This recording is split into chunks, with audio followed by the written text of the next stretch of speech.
She told her friends he was invisible. 3 weeks later, she was parked outside his place at 2:17 a.m., typing messages she had never sent to anyone in her life.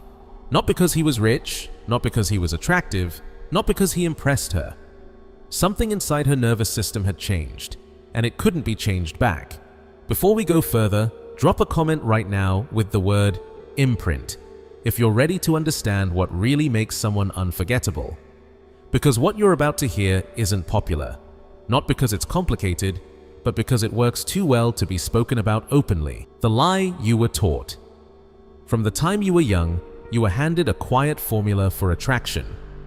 Be taller, be funnier, be more confident, make more money, say the right things at the right time. You were taught, without anyone ever saying it directly, that desire is something you qualify for. That if you stack enough good traits together, someone will eventually look at you and decide you are worth wanting. So you walk into conversations like a candidate walking into an interview, you present, you perform, you subtly advertise the best parts of yourself and hide the rest. But here's the truth no one tells you. Attraction doesn't work like a checklist. No one falls for a list of qualities. They fall for a state of being. They fall for how they feel inside their own body when they're near you. Think about it. You don't remember every person who was kind to you. You don't remember every person who complimented you. You don't even remember every person who treated you well. You remember the ones who changed the temperature of the room when they walked in. The ones who made time feel different. The ones who made you more aware of yourself, your thoughts, your voice, your breathing. Most people enter interactions trying to demonstrate value. They talk about what they've done, what they know, what they have, what they can offer. They're trying to be chosen. But there's another type of person who walks into a room and does something completely different. They don't try to prove anything, they create an experience. Instead of asking, "Do you like me?" their presence quietly asks, "Who are you when you're here with me?" And that question changes the entire dynamic. One approach is external, the other is internal. One tries to decorate the surface, the other reaches into the nervous system and rearranges what's happening underneath. This is why two people can have the same looks, the same status, the same humor, and get completely different reactions. One feels replaceable, the other feels rare, not because of what they have, but because of what they evoke. You were trained to focus on building a better resume of traits, but the real shift happens when you stop thinking about who you are and start paying attention to what state you bring people into. Do they feel smaller or larger around you? More guarded or more open? More aware or more asleep? Because long before someone decides they're attracted to you, their nervous system has already made a quieter decision. It has decided whether being near you feels like background noise or like a moment that stands out from the rest of the day, and that decision is what everything else grows from. Why some people stay in the mind forever. Your brain doesn't store memories like files in a cabinet, it stores them as emotional snapshots. Whatever you feel in a powerful moment gets fused to whoever is standing next to you when it happens. That's why you remember where you were during life-changing events. The emotion burned the moment into your system. Most interactions never reach that level. They're polite, they're smooth, they're safe, and because of that, they disappear. Then someone comes along who creates tension, depth, honesty, or intensity. Suddenly, the nervous system lights up. Now that person isn't just a memory, they're a reference point. Everyone else feels quieter by comparison. How memory actually works. Your mind doesn't record life the way a camera does. It doesn't store clean images, neat timelines, or perfect details. It stores feelings first and builds the memory around them later. That's why entire days disappear from your past, while a single moment from years ago can still feel close enough to touch. You don't remember the weather, you don't remember what you were wearing, but you remember how your chest felt, how your breath changed, how the world seemed to pause for a second longer than usual. This is because emotion acts like a highlighter in the brain. When something makes your nervous system spike, fear, excitement, relief, tension, wonder, the mind marks that moment as important. It tells itself, save this, this matters, and whoever is standing beside you in that moment becomes part of the memory itself. They're no longer just a person you met. They become linked to a state. This is why most connections fade without drama. They never create a strong enough signal to be stored deeply. They're pleasant, they're smooth, they're socially correct, and because of that, they blend into everything else. Think about how many conversations you've had that felt nice and disappeared by the next day. Nothing went wrong, nothing stood out either. Then think about the moments that stayed, the conversation that ran late into the night, the silence that felt heavier than words, the unexpected honesty that made the air feel different. Those moments didn't just pass through your mind, they settled. Most people try to be remembered by being impressive. They tell stories, they show accomplishments, they highlight strengths, but the mind doesn't anchor itself to information, it anchors itself to experience. You don't remember who had the best job in the room, you remember who made you feel something you weren't expecting to feel. This is the invisible line between being known and being stored. One lives in short-term awareness. The other lives in long-term memory. And the difference isn't volume, it isn't charm, it isn't confidence. It's intensity of presence, not loud intensity, not dramatic intensity, but emotional weight. The kind that makes you lean in without realizing you've moved. The kind that makes you pause before answering. The kind that makes the moment feel like it has edges instead of flowing past. When someone becomes connected to that kind of experience, they stop being just another face in your past. They become a reference point, a quiet comparison your mind makes without asking permission. That's why some names vanish within weeks, and others resurface years later for no clear reason at all. Nothing magical happened. The nervous system simply decided one moment mattered more than the rest, and it kept the person inside it. Breaking the script. Most interactions follow a hidden design, not because anyone plans it, but because everyone learns it. You ask where they're from. They ask what you do. You comment on something safe. They respond with something polite. The conversation moves forward like a train on tracks laid down by 1,000 social encounters before this one. And while it feels smooth, nothing actually happens. Both people are present, but neither is fully there. They're performing a version of themselves they've practiced. The moment that changes everything is the moment the script fails. Not in a loud way, not in a shocking way, but in a way that makes someone stop and think before they speak. Most people listen for what they can reply to. A different kind of presence listens for what's beneath what's being said. Instead of following the topic, it follows the tone. Instead of responding to the words, it responds to the state. Someone talks about their job and you don't comment on the work. You notice how their shoulders shift when they mention it, how their voice flattens or sharpens, how their energy changes for half a second. And you reflect that. Not as a judgment, not as a diagnosis, but as an observation. That single move does something unusual. It pulls them out of performance and into awareness. Now they're not just talking, they're noticing themselves while they talk. That's where depth begins. Breaking the script isn't about being clever. It's about being present enough to see what most people overlook. Everyone else hears the story. You notice the hesitation before the story. Everyone else responds to the joke. You notice what the joke is covering. This creates a subtle tension in the moment. Not uncomfortable, not aggressive, just alive. And aliveness is rare. Most people are used to being responded to. They're not used to being seen. The pause that follows a real observation is different from an awkward silence. It's a moment where the mind decides whether to stay on the surface or go underneath. Some people laugh it off. Some people deflect. Some people change the subject. That's the mask trying to stay in place. If you rush to make it easier for them, the moment collapses.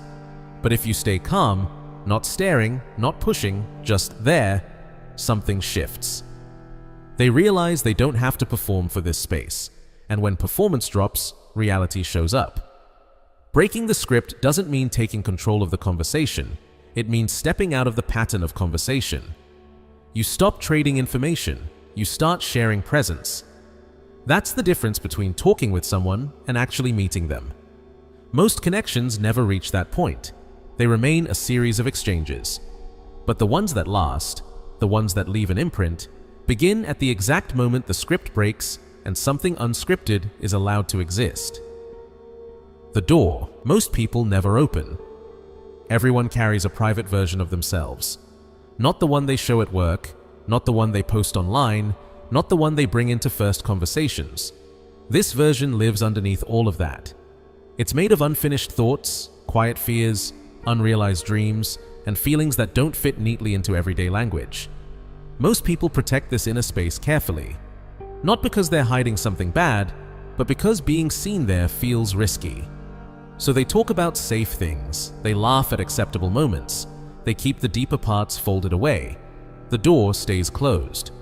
What changes a connection is not forcing that door open. It's standing near it without pressure. It's creating a space where nothing needs to be defended. This doesn't happen through questions that sound like interviews. It happens through moments that feel like invitations. You share something real, not dramatic, not rehearsed, something that carries a little weight. Not a story meant to impress, not a confession meant to shock, just a truth that shows you're not afraid of your own depth. Then you stop. You don't rush to fill the space. You don't soften the moment. You let the silence sit there, steady and unreactive. That silence does something most words can't. It tells the other person, there is room here. Some people won't step into it. They'll change the subject. They'll keep things light, and that's fine. But sometimes, someone does.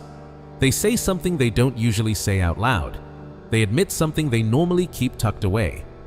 They let a part of themselves surface that rarely gets air. In that moment, something subtle happens inside them. Relief. Not the relief of being entertained, not the relief of being validated, the relief of being unhidden.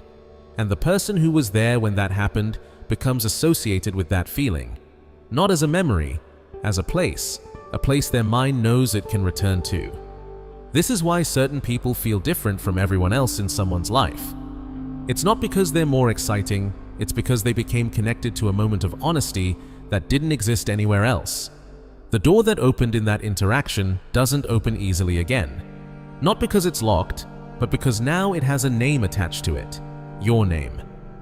This isn't about collecting secrets, it's about being steady enough to receive something real without turning it into a moment, a story, or a reaction. When someone realizes they can reveal themselves and not be judged, not be fixed, not be analyzed, just met, something changes in how they see you. You're no longer just another person in their world. You become a space inside it, and that's a different kind of connection entirely. The power of steadiness.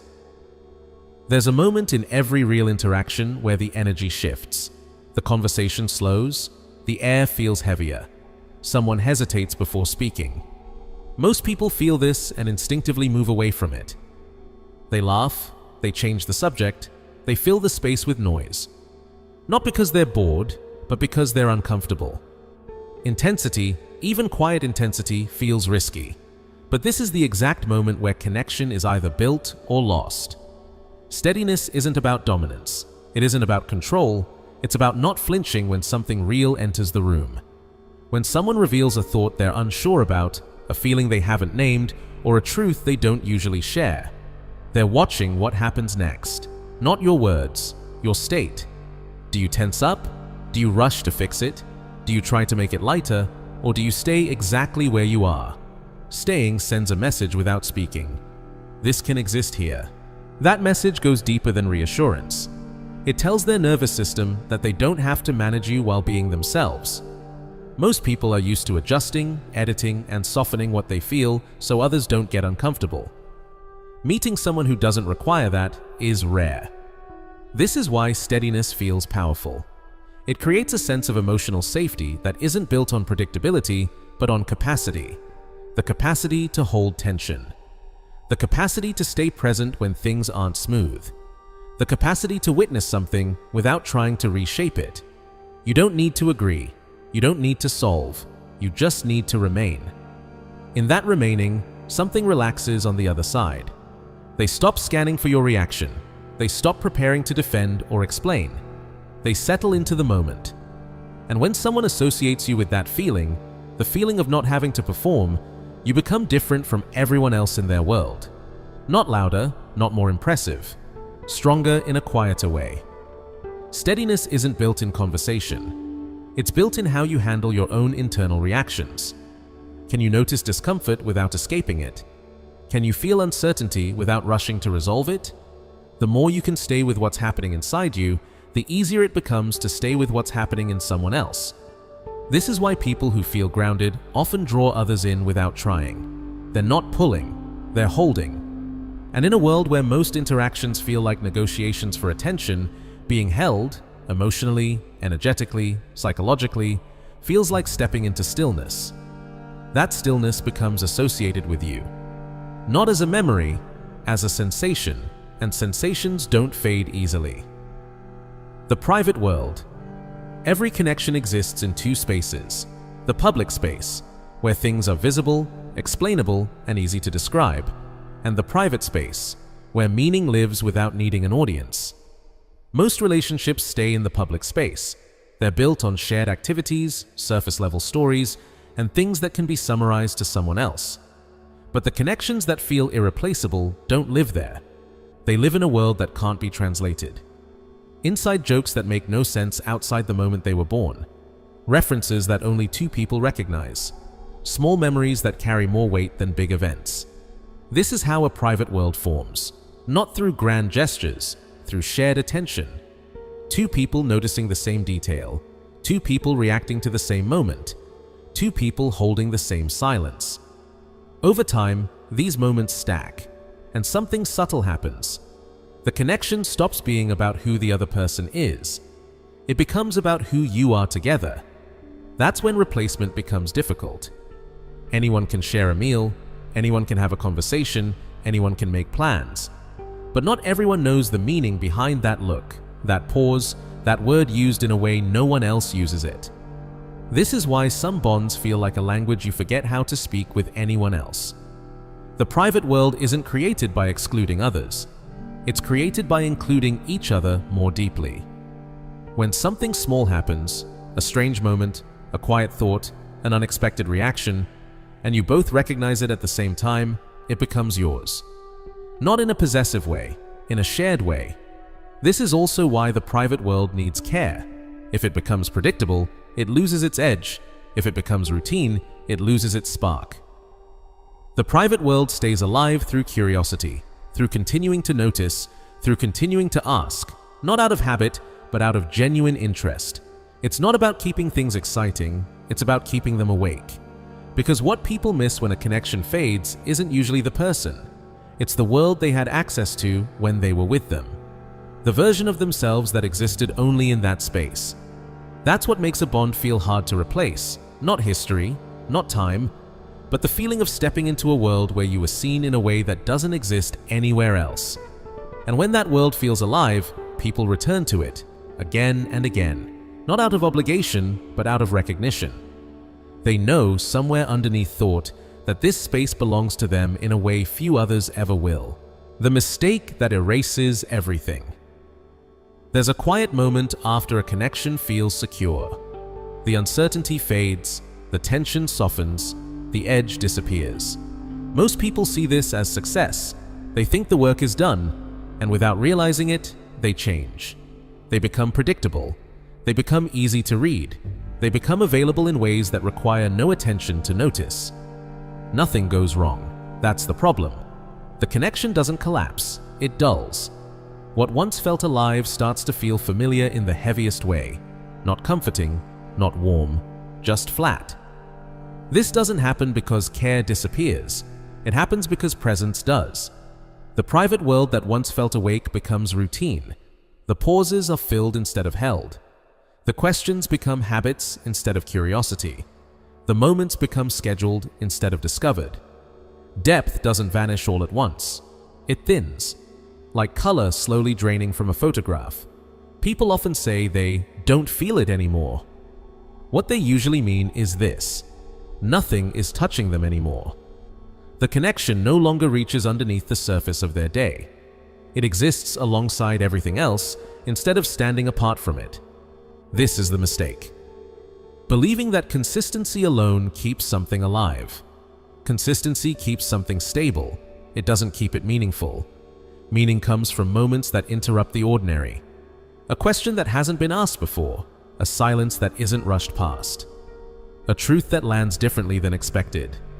This doesn't need to happen constantly, but it needs to happen sometimes. The edge doesn't need to be sharp all the time, but it can't disappear completely. Because when everything becomes smooth, nothing stands out. And when nothing stands out, the mind stops marking moments as important. The connection moves from the foreground of attention to the background of routine. Not lost, just unnoticed. This is why people often leave relationships they can't explain leaving. Nothing bad happened, nothing dramatic occurred. The space simply stopped feeling alive. The private world became a familiar room instead of a place to explore. The antidote isn't chaos, it's returning to depth, returning to curiosity, returning to presence, returning to the willingness to sit in moments that don't resolve immediately. The moment you stop discovering each other, you start replacing each other. Not with another person, with habit. And habit, over time, is quieter than absence. The line between connection and control. Understanding depth gives you a kind of influence. Not the loud kind, not the obvious kind. The quiet kind that comes from being associated with how someone feels when they're most themselves. And that's where a line appears. On one side of it is connection, on the other side is control. They can look similar from the outside. Both involve closeness, both involve trust, both involve emotional access, but they're built on completely different intentions. Connection invites, control pulls. Connection creates space, control narrows it. When you create a place where someone can speak freely, reveal honestly, and exist without managing your reaction, you're offering them something. When you start shaping what they reveal, steering how they feel, or using what they share to guide their behavior, you've crossed into something else. The shift is subtle. It often happens when being important to someone starts to feel like being needed by them. Needed can feel powerful, but power isn't the same as bond. A real bond doesn't make someone smaller so you can feel larger. It allows both people to expand. This is why depth works both ways. If you're truly present with someone, you're not just seeing them. You're being seen. Your silences are noticed. Your reactions matter. Your steadiness, or lack of it, becomes part of the shared world. There's no one-way mirror in a genuine connection. The moment you start protecting yourself from being affected, the connection thins. It becomes a performance again, just a deeper one. Real closeness carries risk, not dramatic risk, human risk.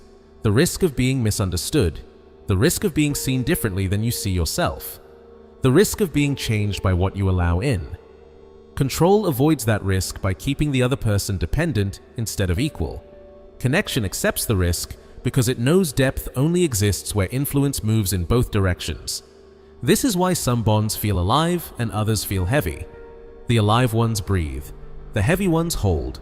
If someone's world gets smaller around you, something is wrong. If it gets larger, something is working. The line isn't crossed in a single moment. It's crossed in a pattern. In how often you listen versus guide. In how often you allow surprise versus steer outcomes. In how willing you are to be shaped, not just shaping. Depth isn't about leaving a mark on someone. It's about creating a space where both of you are marked by the encounter. And when that happens, the connection doesn't feel like ownership. It feels like recognition. The quiet challenge. Most people treat conversation as a transaction, but the ones that matter are about presence. Being present means sitting in silence, holding space, not filling or softening intensity. One moment is all it takes, one real conversation, one unscripted pause, one truth received without flinching. That is where the imprint begins. Every lost connection, every faded bond wasn't because of charm or status. It was because someone never created the moments that mattered. Now you know. Now you can hold the space. Now you can step into the quiet challenge. One moment, one presence, one connection. And that is all it takes. If this changed how you see connection, comment imprint below.